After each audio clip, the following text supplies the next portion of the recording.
Berapa banyak orang yang pada hari ini masih diberikan Allah Subhanahu wa taala hidup, tapi tidak bisa bersama dengan kita di tempat yang suci ini. Mengapa demikian?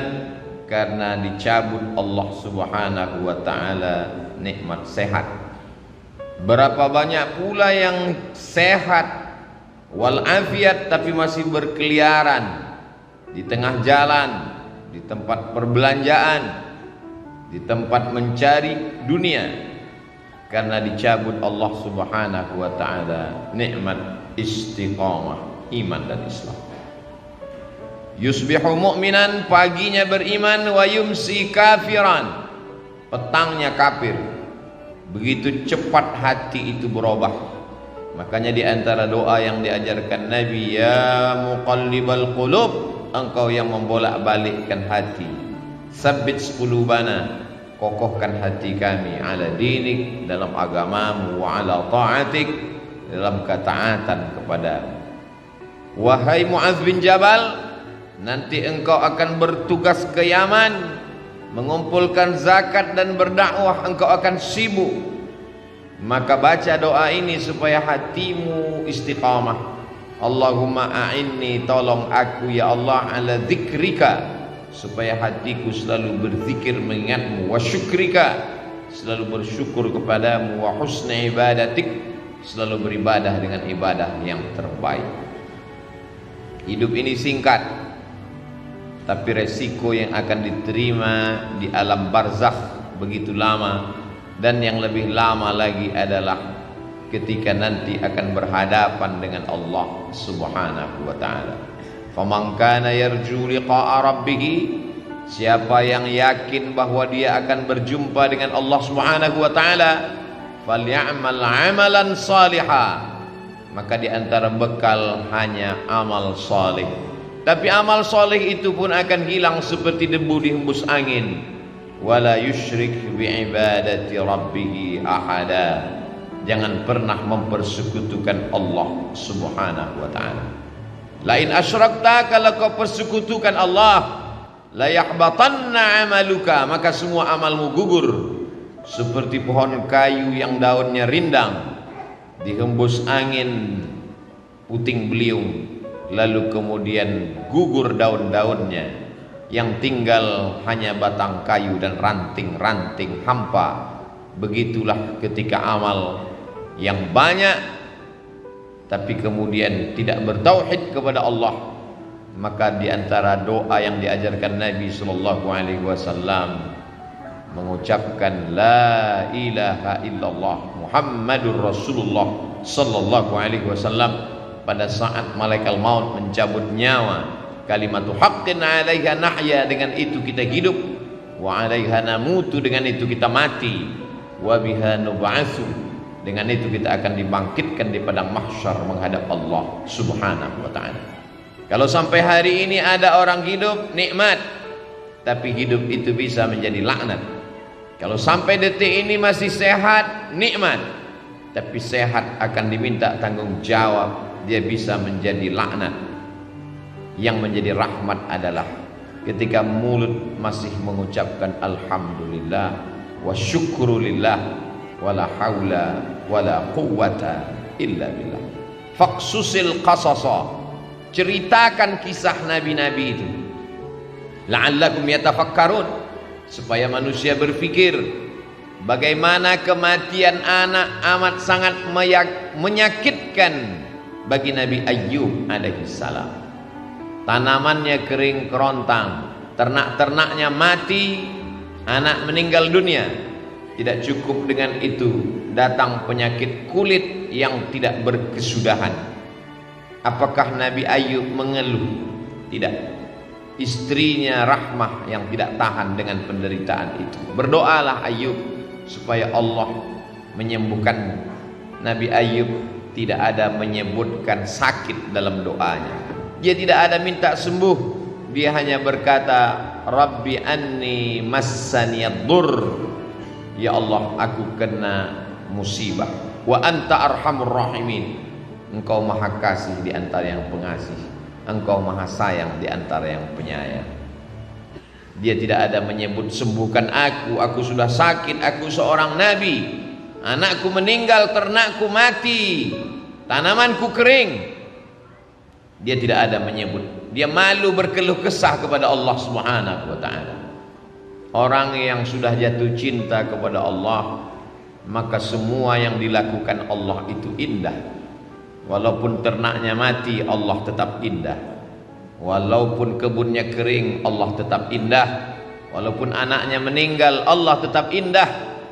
Walaupun anak-anaknya meninggal dunia, Allah tetap indah. Tapi tak semua orang yang berada di sekeliling kita melihat Allah indah ketika yang diberikan Allah tak sesuai dengan keinginannya. Ketika dia ingin punya anak, ternyata anak tidak kunjung tiba, dia katakan Allah tidak indah. Ketika dia ingin ternaknya beranak pinak subur, ketika yang datang adalah penyakit kematian, dia katakan Allah tidak indah. Padahal Allah itu innallaha jamilun, Allah maha indah, yuhibbul jamal, Allah suka kepada keindahan. Tapi seringkali kita mengatakan indah menurut hawa nafsu kita. Kalau tidak sesuai dengan yang kita inginkan, kita katakan tidak indah. Allah kalau sudah memasukkan cinta ke dalam hati seorang hamba, maka apapun yang diberikan Allah indah. Masuk di dalam perut ikan di tengah malam, gelap lautan, 3 kegelapan, gelap malam, gelap lautan, gelap perut ikan, tidak indah. Tapi yang keluar dari mulut Nabi Yunus bukanlah sumpah serapah caci maki.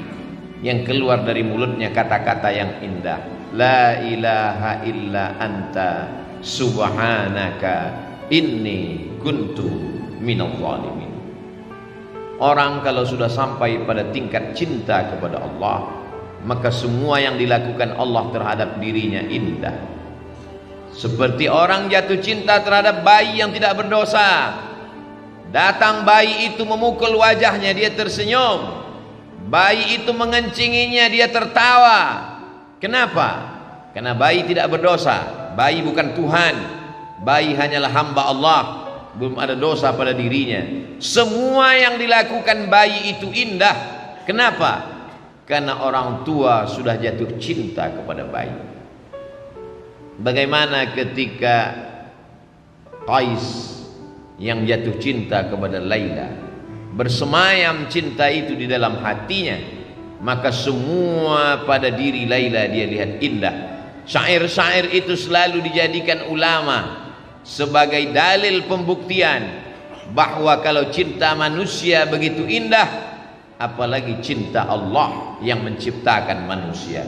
Orang yang belum sampai kepada level cinta itu berkata dia gila, padahal sebetulnya adalah dia sedang tergila-gila dengan Allah Subhanahu wa taala. Janna jununuhu, tertutup akalnya. Orang menyangka dia sedang terpukau, padahal sebenarnya hatinya sedang jatuh cinta kepada Allah Subhanahu wa taala. Siapa yang cinta pertama kali? Allah. Yuhibbuhum, Allah mencintai mereka. Wa yuhibbuna, mereka membalas cinta Allah Subhanahu wa taala.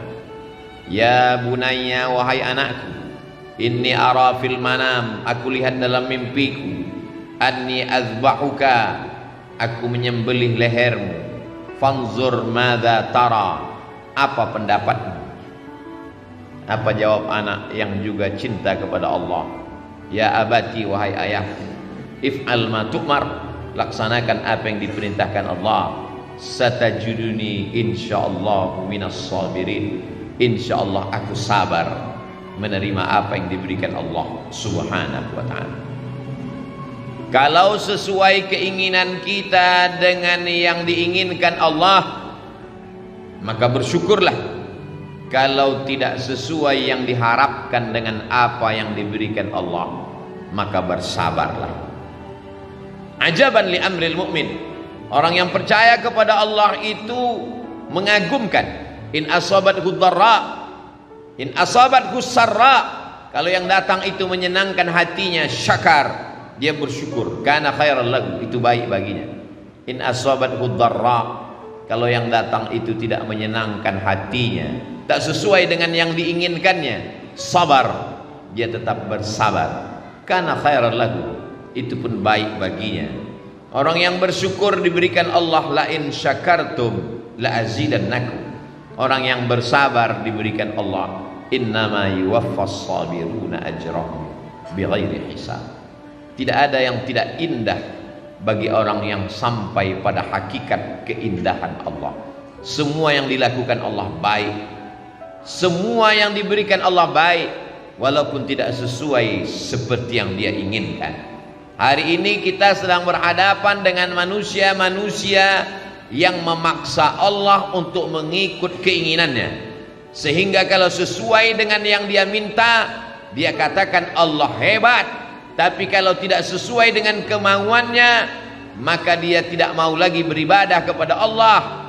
Sejak kapan Allah mengikut hawa nafsu? Sejak kapan Allah menjadi mengikuti keinginanmu? Kita di hadapan Allah seperti mayat yang sedang dimandikan orang. Jenazah tidak pernah melawan. Jenazah dimiringkan ke kanan, tangannya, hidungnya dicuci, dibasuh, disiram air. Kalau jenazah saja di hadapan orang yang memandikannya begitu lemah, bagaimana dengan kita di hadapan Allah Subhanahu wa ta'ala?